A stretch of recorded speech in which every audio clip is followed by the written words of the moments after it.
So importation, actually we have partially discussed this one dun sa unang video tutorial. So ano ba ang importation? Sabi niya dito, it refers to the purchase of goods or services by Philippine residents from non-resident sellers. So ano ba yung mga pwede natin i-purchase from non-resident sellers, or ano ba yung mga pwede natin import? So dalawa lang naman, may either be goods or services. Kapag goods ang in-import natin, ang tawag sa consumption tax na iyon ay VAT on importation, and for services naman is final withholding VAT. So dito merong comparison table para sa VAT on importation and final withholding VAT. Una, under sa VAT on importation, syempre goods yan. The tax is, or the consumption tax is imposed upon the importer or the buyer. Okay, so ibig sabihin, siya ang economic taxpayer at yung statutory taxpayer din siya din mismo. Economic taxpayer dahil nasa kanya ang burden ng tax. Statutory taxpayer dahil siya ang pinangalanan ng batas para magbayad mismo ng tax. Nature is direct consumption tax. Direct in the sense that kung sino ang nag-consume, siya din mismo ang magbabayad ng tax.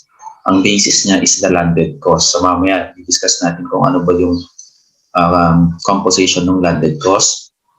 The collecting agency is the Bureau of Customs, and the timing of payment is before withdrawal of goods. So ganun kasi, kapag meron ka in-import, diretso muna yan sa warehouse ng Bureau of Customs.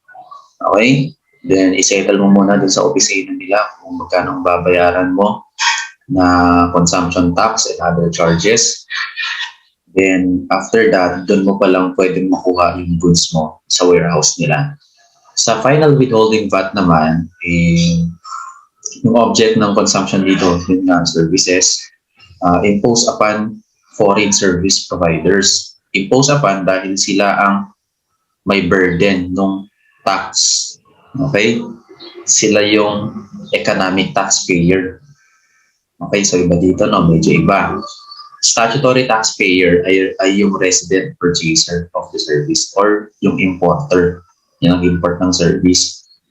So bakit ganun? Kasi hindi mo naman ito, yung mga foreign service providers, hindi mo sila yan maoobliga na magbayad ng tax sa Pilipinas. Kaya ang ginagawa, ang pinagbabayad na lang statutory is yung resident purchaser.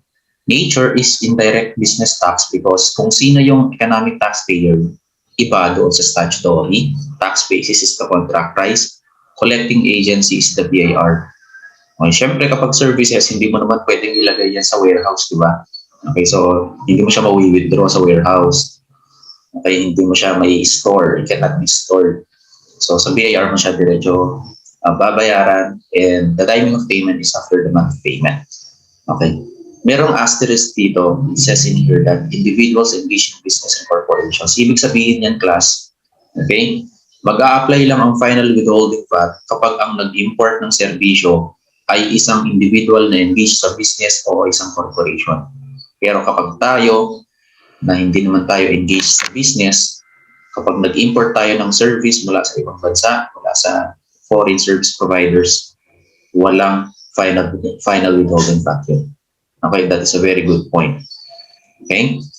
Then, dito, yun nga, VAT importation, payable sa customs. So, let's go to the next page. Withholding VAT is 12%. Although pareho naman yung 12%. Okay? Pareho ang 12% yan. Okay? Then, import of goods. Okay? Kapag nag-import ka ng goods, dalawa ang pwedeng mangyari dyan. Okay? May either be an exempt importation or it may be a VAT-able importation. So dito muna tayo sa exempt importation. So medyo nakat siya. Pero sa next pages, these items in here, numbers 1 through 4, explain natin yung extensively. So ano ba yung, parang ano lang to, overview. Ano ba yung mga exempt goods kapag ini-import? So ayan, agricultural products in the original state. Discuss natin kung sabihin ng original state. Fertilizers, ito mga inputs ang tawag dyan. Ito, books and newspaper, ibig sabihin mga printed materials, passengers or cargo vessels, mga aircrafts. Okay, diba nabanggit natin noon bakit ini-exempt ang mga yan? Because of the setup of the Philippine archipelago, which is heavily studded with islands. So, mahirap ang transportation kapag ganun. Kaya ito, para ma-encourage yung mga businesses na ang business nila ay cargo vessels at yung aircrafts, ini-exempt sila sa consumption tax kapag nag-i-import sila ng mga yan, vessels and aircrafts mula sa ibang bansa. Kasi wala naman tayong local maker ng vessels and aircrafts. Lahat ibang bansa ngayon.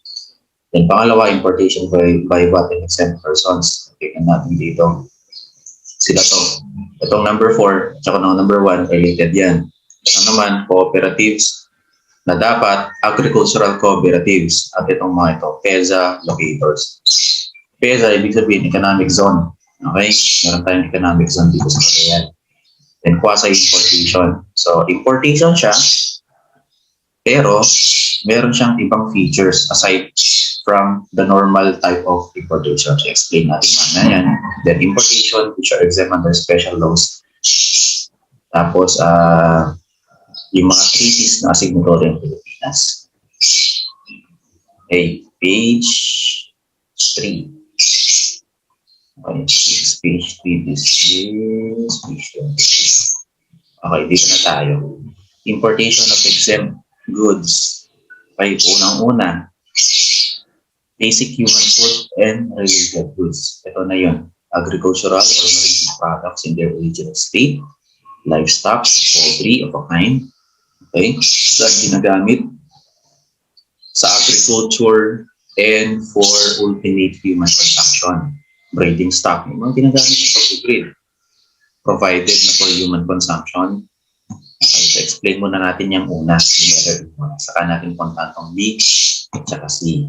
Okay.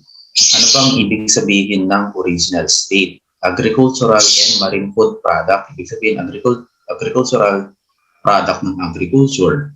Okay, product ng pagtatanim, product ng pag-aalaga ng hayop. Okay, ang agriculture class, it does not only refer to plants, it may also refer to animals. Okay, and aqua farming.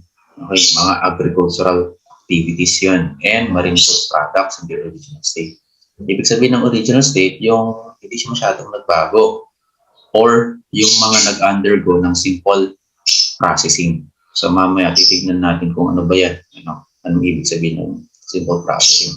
Examples ng mga agricultural products in their original state, mga ito. Grapes, apples, poultry, livestock, milk, and eggs. Okay, livestock includes cow, bulls, cows, marine food product, eels, trout, lobster. Okay, sabi niya dito, to be considered in original state, the good must be in their raw form. Okay, hilaw. However, pwede pa rin ma-qualify as original state pa rin yung isang product kapag nag-undergo lang siya ng simple processing. Dalawa kasi ang, tatlo pala ang simple processing. Simple process of preparation, simple process of preservation, and simple process of packaging. Okay? Yung preparation, ito, boiling, broiling, husking, grinding, roasting. Husking yung pag sa bigas to. Boiling, ito yung mga perishable products na para mag-preserve mo siya, mag-prepare mo siya.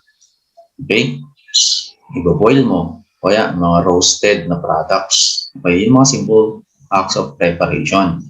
Simple acts, ibig sabihin, hindi complex process yung pinagdaanan ng product. Okay. Then, simple acts naman of preservation is ito. If i-freezer mo siya, i-dry mo siya, dried fish, freeze, mga frozen products, smoking, and salting. Okay? So, kahit daw meron kang nakitang isda at dried na siya, dried fish, considered pa rin daw yun in the eyes of taxation law as in original state dahil considered yung process niya na pinagdaanan as simple act of preservation. Mahirap naman kung i-biyahe mo ng ilaw, mapapanis pagkadating sa Tapos yung simple acts of processing or packaging, I should say, ito. Shrink wrapping in plastics, vacuum packaging. Yung vacuum packaging, sinisip-sip lahat ng hangin na kasama ng product doon sa loob ng package. Okay? Para maging compact yung product. Actually, lagi itong nakikita sa mga karne. Okay? Yung Tetra Packing naman, ito yung para sa mga juice. Ito yung fresh fruit juice, yung Tetra Pak. Okay? Dito pa lang yung simple acts of preparation, preservation, ayan. Sun-dried fruits. May mga dried mangoes, mga ganun. Okay? Tapos ito naman. Okay? Ito, boiled eggs and lechon are said to be cooked in their ordinary sense. The cooking method used, boiling and heating, are simple processing. Hence, boiled eggs and lechon are exempt. So kapag mag-ano ka pala, mag-import ka ng lechon, exempt yun. Okay, tapos ito mga side note lang ang mga ito na. Okay, kasi boiling and heating lang naman ang ginawa dyan. Boiling and heating. Pin-reserve mo lang. Diba? Para hindi mapahamis. Kasi sa paglilista naman, wala namang complex process doon. Kasi wala namang ibang chemicals na ginagamit. Okay? Then raw sugar. Okay? So lahat ng mga nabanggit natin kanina, those are exempt from VAT. Okay, so parang nag-discuss natin extensively yung processes. Okay. Ito naman yung mga considered na processed agricultural and marine food products. So ibig sabihin kapag ito ang mga in-import mo, ito na yung may consumption tax. Ito na yung mga mayroong VAT ng importation. Refined sugar. Diba? Kasi hindi siya raw sugar. Ito yung kulay puti. Diba? Kasi ang normal na sugar is yung brown. Diba? Yung katas ng sugar cane, papakuluan hanggang sa maging crystal. Then i-grind lang para maging pino. Yun na yun. Canned sardines. Diba? Ito kasi may complex process ito eh. Yung canned sardines. Diba niluto na siya. Tapos nilagyan ng preservatives. Marinated milk fish.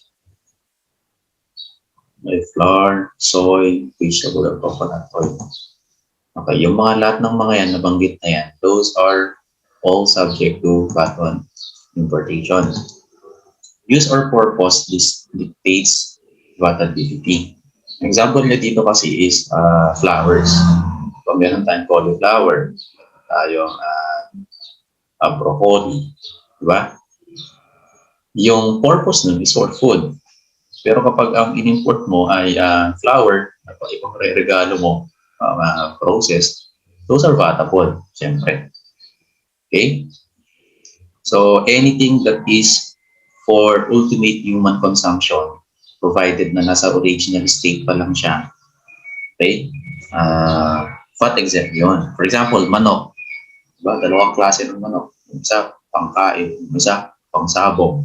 Pag in-import mo, pangsabong, siyempre vatable yun. Kasi hindi mo naman siya binili para kainin. That is for entertainment or amusement. Okay? Pero kapag ang in-import mo ay manok, karne ng manok, okay, yung itlog, syempre, for human consumption yun. That is why that is VAT exempt. Okay. Farm and fishery inputs. So, hindi lang pala mismo yung mismong karne, mismong produkto okay, na kinakain ang exempt. Pati din pala yung inputs. Ano ba yung mga yun? Okay. Ito yung mga seeds, seedlings, breeding stocks, and genetic materials. Tsaka yung mga fertilizers and feeds. Okay, however, yung pang-maintenance naman ng crops, yun naman ang vatable. Yun, mga medisina, herbicides, animal medicines, okay? Yan yung mga vatable products. Okay? Tapos ito, zoo animals, okay? Kasi hindi naman yan pang consumption. Race horse, okay? Including yung feeds na para sa mga pets, those are vatable. Okay? Kasi pinapakain ng pet ng feed, hindi dahil kakainin mo. Gusto mong mabuhay. Then, ingredients of feed for animal food intended for ultimate human consumption is VAT exempt. So, this is a very good note. Okay? Kung ano man daw yung gagamitin or importation ng ingredients ng feeds para sa animal consumption, and that animal is for human consumption eventually, VAT exempt yun. Pero kapag ang binili ay ingredients para sa processing ng human food, yung ready-made na food, vatable yun. Okay, so there's a distinction between these two. Okay, kapag ang ingredient ay para sa animal food at yung animal ay for human consumption, exempt. Pero kapag ang binili ay ingredients para sa processing ng human food, that is vatable. Okay, so let's go to the next page. Illustration. Basahin mo na ito, illustration. Self-explanatory naman yan. Okay. Ito, examples of vatable non-food agricultural or marine products. Ito, logs, wood, bamboo. Kasi hindi mo magkakainin yan, di ba? Okay? Shells and corals kasi usually pang decoration yan, ornaments. Tropical herbs, cotton, ayan, racehorse, fighting cocks, and others. Nandito tayo sa pangalawa na exempt importation. Books, newspaper, magazine, and or review bulletins. Ito yung mga printed materials. Ang cue nyo lang dito or ang magsisignal lang sa inyo na exempt ito ay kapag for education at for basic information. So, ibig sabihin, kapag yung mga yan, in-import at ang content ay para sa entertainment, hindi siya pang education, hindi siya to disseminate basic information, yung mga primary na balita, hindi yung balita tungkol sa artista, mga primary na balita. Okay, exempt yun. Pero kapag hindi, okay, kapag hindi, vatable na lahat. Okay, yun lang naman sa books, newspapers, magazines, and review bulletins. Okay, nandito tayo sa pangatlo, passenger or cargo vessels and aircrafts. So, bakit kaya ini-exempt ang mga ito? Kaya ang logic behind exempting this one. Kapag operator ka ng cargo vessel at aircraft, sobrang yaman mo, malamang. Okay? Ganito kasi yan. Kapag nag-import ang isang company that is engaged in the business of cargo vessels and aircrafts, nag-import sila ng mga yan na mahal, sisingil din sila ng mas mahal na pamasahe para mabawi nila agad pupunan nila. Pero kapag nakabili sila ng cargo vessels at aircrafts ng mas mura din ang pamasahe. Bakit ba importante na mura ang pamasahe? Sabi nga natin kanina, the Philippines is composed of 7,107 islands. Kung mahal ang pamasahe, wala nang masyadong biyahe. Alam naman natin na dalawa ang importance ng transportation. Una, movement ng products. Pangalawa is for tourism. Diyan kasi nabubuhay ang bansa natin eh. Okay? Movement ng products at movements ng tao na considered tourist. Meron tayong local tourist at meron tayong foreign tourist. Diba? So, yun nga. However, merong requirements para ma-qualify din sa exemption. Dapat daw, okay, mandatory na mag-retire yung passenger or cargo vessel after 15 years from the time na binili. Tanong tankers, yung mga oil tankers, ayan, 10 years, and high-speed passenger crafts, 5 years lang. Okay, so after which, dapat ma-retire na. Okay, para saan? For safety purposes. Okay, last. Another to importation by VAT exempt persons. Okay, kanina, yung exempt importations. Tatlo yun, diba? Exempt importations. Ito naman, importation by VAT exempt persons. Okay, sino ba yung mga VAT exempt persons natin? Tignan natin sa next page. Meron tayong tatlo. International shipping or air transport operators. Related to sa kakatapos natin pag-usapan ng mga cargo vessels and aircrafts. Ang tawag sa kanila, mga operators, mga yan, agricultural cooperatives. Okay, then, ecozone locators. So, parang na-discuss na natin yung number 1. Okay, so, hanggang saan sila exempted? Ang sabi niya dito, okay, the exemption is limited to fuel, goods, and supplies, including yung mismong, mismong airplane, including yung mismong vessel. Okay? Tapos, pangalawa, ang daming illustration yan, basahin nyo na lang. Agricultural cooperatives. Yung agricultural cooperatives na to, okay, yung exemption nila for consumption tax on importation ay dito lang. Direct farm inputs, machineries and equipment, including spare parts ng equipment na bibili nila. At merong yung conditions. There are two conditions. Dapat credited sila sa CDA or Cooperative Development Authority. At dapat yung ini-import nila ay yung direct farm inputs, machineries and equipment. Ibig sabihin, yung mga directly related sa agriculture. So kapag in-import nila ay sports car, syempre malamang vatable yun. Okay? Tapos, merong dyan, catch. Kapag ang in-import nila ay machineries, for machineries, dapat sila lang ang gagamit. Sabi niya, exclusively in their production and processing of their produce. Kapag nag-input sila ng machineries at binenta nila, magiging vatable yun. Okay? So, yun lang. Okay.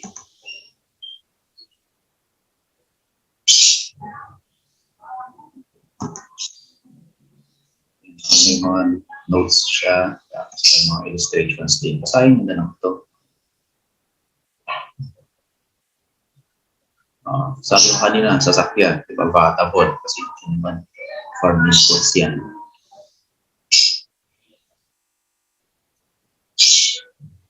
Tapos ganun din, kapag nag-import sila ng herbicides and pesticides, vatable. Kasi they are not considered direct farm inputs. Ang considered lang na direct farm inputs are seeds and fertilizers. Pero yung para sa maintenance, hindi na. Okay? Okay, next page tayo. Illustration pa rin. Diretso na tayo dito sa Ecozone locators. Okay. Ang mga economic zones kasi sa Pilipinas, actually marami tayong economic zones sa Pilipinas. Ang mabanggit kanina dito, yung Subic Ecozone, Zambo, and Cagayan Ecozone. Meron pang iba, actually. Okay. Ang mga ecozones na nasa Pilipinas, in the eyes of the taxation law, they are considered foreign territories. Diba sabi natin noon sa chapter 1 na kapag foreign territory ang nag-consume ng product mula sa Pilipinas na nanggaling sa Pilipinas, ang tawag natin doon export. Okay? Nag-export tayo. So hindi natin pwedeng singilan ng consumption tax yung mga tao na nasa loob ng ecozone dahil they are considered foreigners in the eyes of the people. So, syempre, kahit pa nasa loob ng Pilipinas lang sila. Sabi niya dito, by legal fiction, sa imahinasyon ng batas, they are considered foreign countries and are deemed outside customs territory. Kaya nga, kapag sila ang nag-import, or kapag tayo ang nag-export sa kanila, okay, exempt daw yung sa VAT at also sa customs duties. Okay, technical importation naman. Paano naman kung yung mga non-ecozone locators ang bumili sa isang ecozone locator? Siyempre, since consider sila na foreign territory, tawag na doon technical importation. Bakit technical? Kasi bumili ka lang naman sa isang territory na nasa loob ng Pilipinas, pero kinonsider mo siya na importation. Bakit? Kasi yung territory na yun, by legal fiction, ay considered foreign countries. So yun lang siya. So ibig sabihin, magbabayad ka pa rin ng VAT on importation or magbabayad ka ng final withholding VAT kung ikaw ay hindi sa business or isa ang corporation. So yun ang tawag natin sa technical importation. Ibig sabihin, kapag bumili tayo sa Santa Ana, sa mga business, hindi lahat ng businesses sa Santa Ana ay ecozone registered enterprises. Hindi lahat, hindi naman lahat. Kapag bumili tayo sa mga nasa Santa Ana and they are considered ecozone locators, magbabayad tayo ng VAT on importation kapag goods, final withholding VAT naman kapag services ang binimport natin sa kanya. Okay, so that is technical importation. Next is the quasi-importation. Considered importation pero may iba yung features doon sa normal importation. Dalawa kasi yan. Una, import of personal and household effects. Ito yung mga tao na tumira sa ibang bansa at gusto na nilang bumalik sa Pilipinas to resettle. So, syempre, hindi naman nila iiwan lahat ng gamit nila doon. Gagawin nila, bibenta nila doon yung iba, iuwi nila. Okay? So, importation ang tawag doon. Pero, these are exempt. Okay, bakit exempt? Dahil yung mga personal and household effects nila, those are considered past consumption. At kung past consumption yun, nagbayad na sila dati ng consumption tax doon sa bansa na pananggalingan nila. At kung tataksan natin yan sa Pilipinas, that is tantamount to double taxation. And double taxation is not allowed in the Philippines. Okay, pangalawa, professional instruments. Bawa, doktor sila doon. Ang professional instruments nila, yung mga equipment nila na ginagamit nila for the practice of their profession. Okay, merong conditions sa exemptions. Okay, dapat daw, okay, magre-resettle na talaga sila sa Pilipinas. Dapat ma-prove nila to na magre-resettle na sila at hindi na babalik sa ibang bansa. Okay? Tapos, punta tayo sa next page. So, doon naman sa professional instruments, conditions for exemption. Dapat daw kasama nilang darating sa Pilipinas or dumating within 90 days after nung arrival nila, before or after nung arrival nung tao. Ito, hindi ito mga personal na gamit. Ito yung mga professional instruments nila. For example, ay sabi nga kanina, stall. Kasama pa pala yung domestic animals and personal household effects, mga gamit sa bahay. Okay, yung personal effects kanina, yung mga damit nila, yung mga alahas. Okay. Tapos, meron pala dito. Ito, illustration. Magandang illustration to.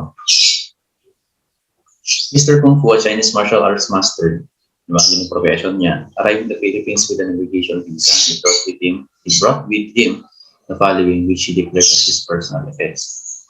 Diba? 10 brand new iPhone 6. Matagal na sinulat ng libro na sa iPhone 6 pa lang nakalagay. 10 pieces brand new IBM laptops, 5 desktop, isang used na laptop, isang used na 4S, isang used na calculator, clothes and apparel and fabric. Okay. Ano lang daw ang i-exempt? Just ito lang.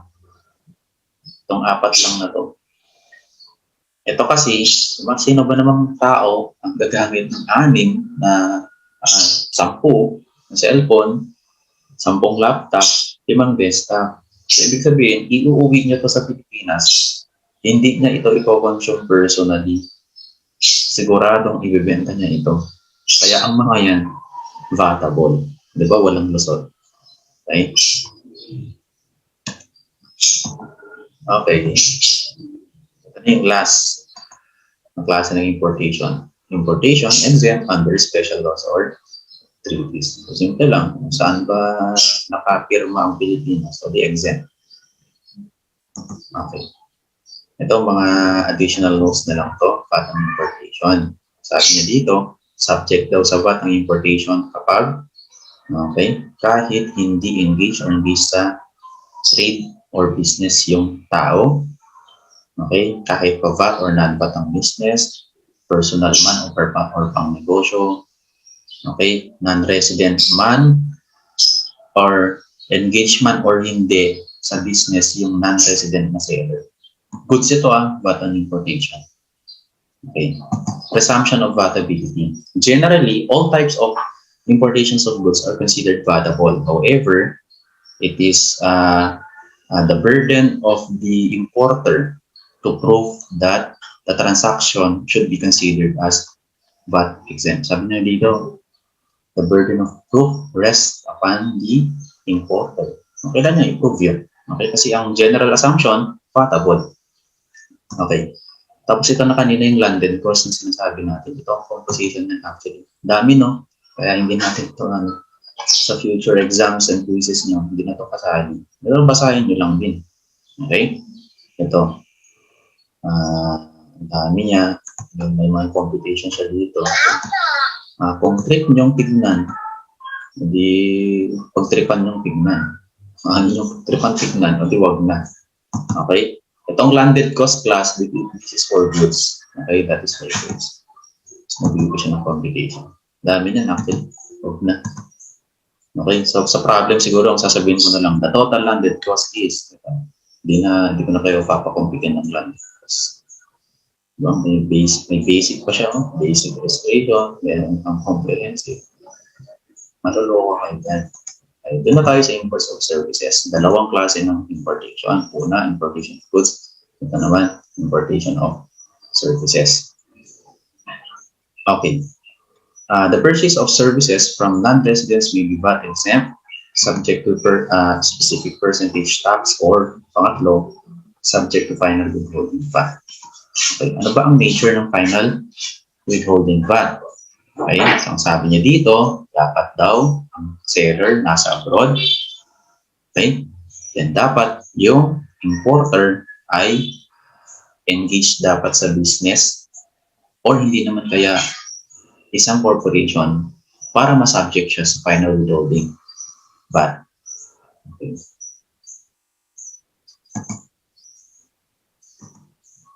In principle, domestic consumption by anybody. Okay. So dito, wala din pakialam kung hindi sa business or hindi yung nagbenta.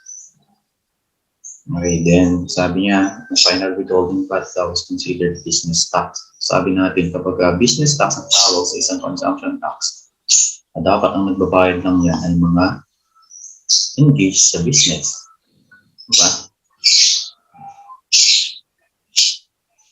Okay, sabi niya pa dito, inaasam daw ng taxation law na yung non-resident seller ay engaged sa business kahit pa in reality hindi naman sila engaged sa business. Okay, tapos yung final withholding VAT, ulitin natin, babayaran ko sa PIR.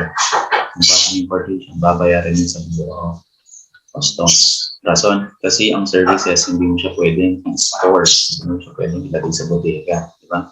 Kasi service na. Walang physical substance. Diba?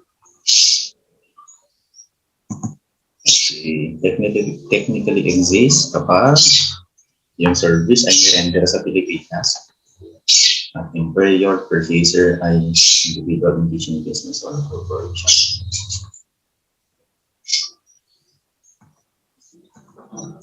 Ilang actually yan. Next.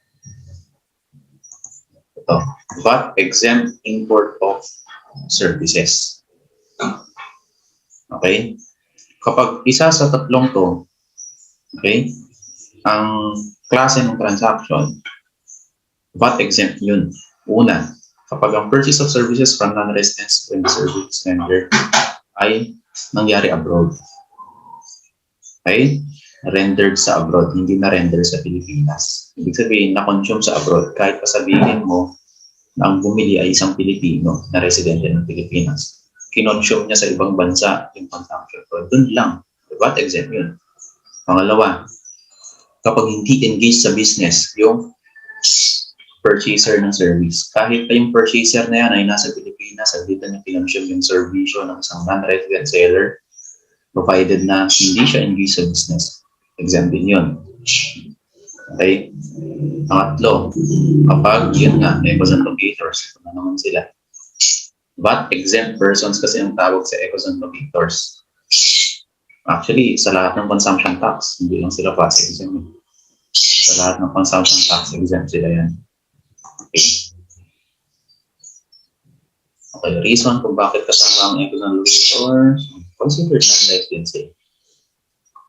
Import of services is specifically subject to percentage tax. Nag-iisa lang ito. Okay, kapag ang service na kinuha mo ay yung, sabi ng insurance. Kapag yung insurance company mo ay nasa abroad at nasa Pilipinas ka, kumuha ka sa kanila ng insurance policy, percentage tax nun ay 5%. Yung percentage tax, that is an example of consumption tax. Then yung last one, vatable import of services. kung ano ang services na hindi mo ma-qualify as either exempt or hindi mo naman siya ma-qualify as specifically subject to percentage tax, dito siya babagsak. Debatable import of services. 12% of the contract price. Magkano ba yung kontrata? Multiply ng 12%. Yun na yun. Tapos babayaran mo lang sa BIR. Okay? Ang tawag dun is final withholding VAT. Bakit? Kasi i-withhold ng buyer. For example, meron ka transaction ng isang taxpayer na nasa Pilipinas, engaged sa business, taga ibang bansa. Okay. Ang logic kung bakit siya tinawag na final withholding VAT ay kung magkano yung contract price, okay, ibabawas doon nung residente na bumibili yung 12% nun. So, halimbawa, the contract price is 1 million. Okay? 12%, 1 million is 120,000. Okay? Sabi niya dito, this amount shall not be deducted upon the amount to be remitted abroad because it is deemed passed on by the non-resident provider and withheld by the resident payer withholding agent. Okay? Sabi, unlike withholding income tax. Okay? Ito kasi, ang mangyayari, yung 12% ng 1 million na binanggit natin kanina, babayaran ni resident buyer sa BIR. Yung contract price, i-remit niya pa rin doon sa yung buong contract price para parang sinabi ko ata kanina na ibabawas sa contract price. That is wrong. Okay? Yung contract price, intact yan, na i-remit niya din sa seller. Okay? Then yung 12% noon, i-remit niya din sa BIR. So ang total na babayaran ng resident buyer ay contract price plus 12%. The contract price will go directly to the seller, at 12% will go directly to the BIR. Okay? So yun. Tapos illustrations. Basahin nyo na lang illustrations. Then, okay. We are on the last page. Wait pa rin. Yung payment down ng withholding VAT is through BIR form number 1600. Then the timing of remittance is on or before the 10th day of the following month after the withholding was made. Okay. Except otherwise, nangyari yung transaction in December, then the deadline is January 25 of the following day. Okay, then treatment on, ito importante yan plus especially sa mga accountancy, nasa accountancy program. Ito tinatanong ito sa board exam Anong form ang ginagamit, anong deadline, ganun. Ito kasi dalawa ang deadline niya. Dalawa ang possible na deadline. Okay, treatment of VAT importation and withholding VAT. Kapag VAT registered business ang nag-import, pwede niya daw i-claim as input VAT yun. Yung VAT on importation or yung withholding VAT niya. Input VAT, creditable against output VAT. So ito, i-discuss natin ito extensively yung input and output VAT kapag nandun na tayo sa VAT, value added tax. Then kapag non-VAT business naman, part of the cost of purchase. Dalawa kasi ito kapag VAT, ito naman VAT. Kapag hindi naman daw engaged sa business ang nag-import at nag-budget ng VAT, either on importation or on withholding VAT, added cost lang dun sa goods imported.